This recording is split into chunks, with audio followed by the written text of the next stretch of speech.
Hey guys, back with another story time. Today I'm going to read Miss Nelson is Back by Harry Allard and James Marshall.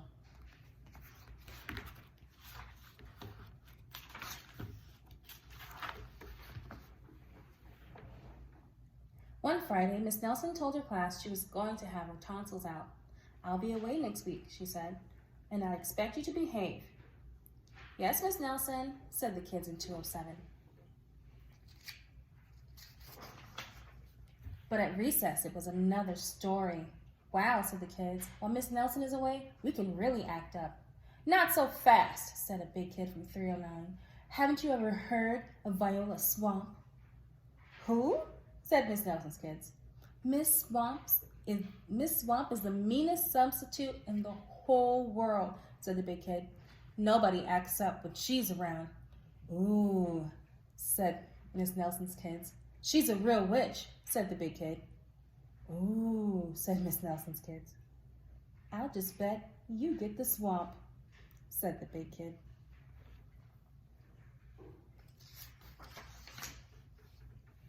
On Monday morning, Miss Nelson's kids were all in their seats. They were very nervous. Some of them had not slept well all weekend. "If we get the swamp, I'll just die," said one kid. They heard footsteps in the hall. Suddenly the knob turned and the door opened. It was Mr. Blansworth, the principal. "I shall personally take over this class," he said. Miss Nelson's kids were so relieved, but they soon learned that Mr. Blansworth was not a lot of fun.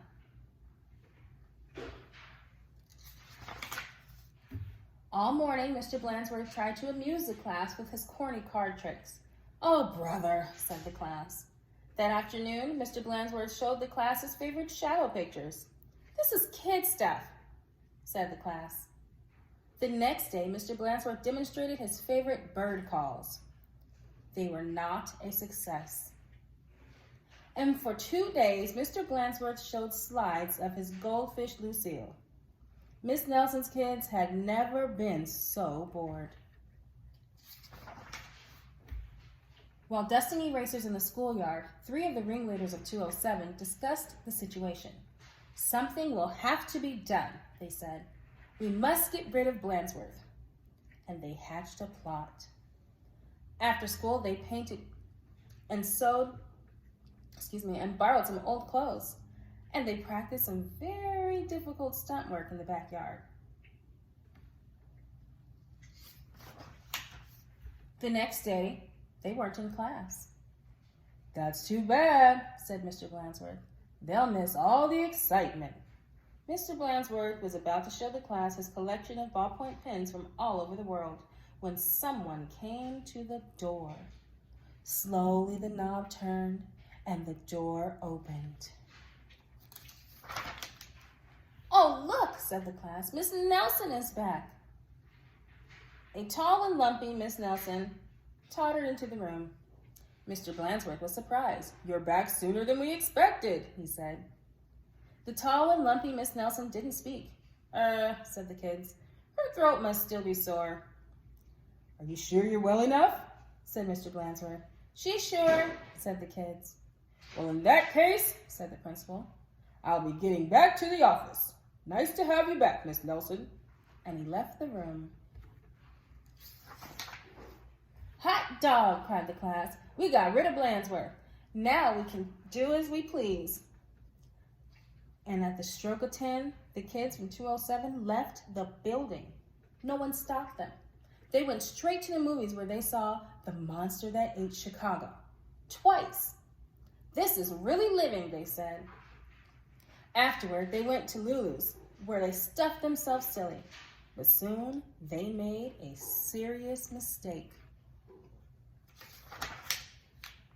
Heading back to school, they passed Miss Nelson's house. Miss Nelson couldn't believe her eyes. "Those are my kids," she said in a scratchy voice. "What are they doing out of school? And who is that with them?" Miss Nelson telephoned Mr. Blansworth to see what was going on. "You're not Miss Nelson," said Blansworth. "Miss Nelson is back." And he hung up. "Can't fool me," he said. Said Miss Nelson. Something will have to be done.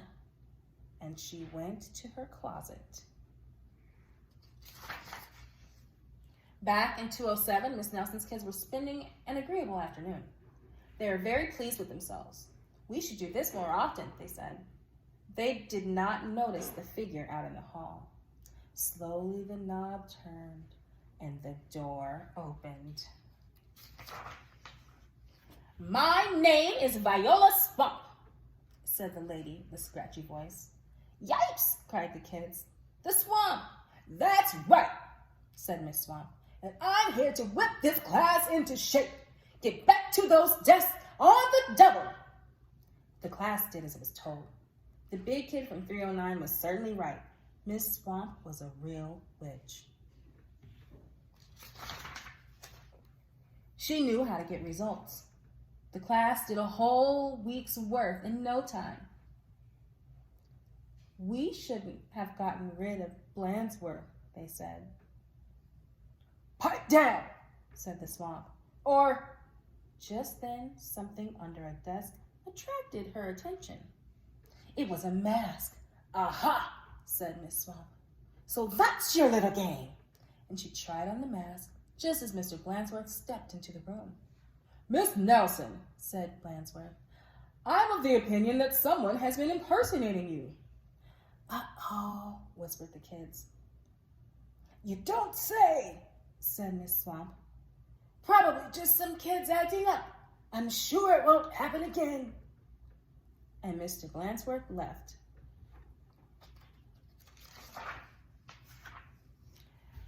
And it won't, will it? Said Miss Swamp to the class.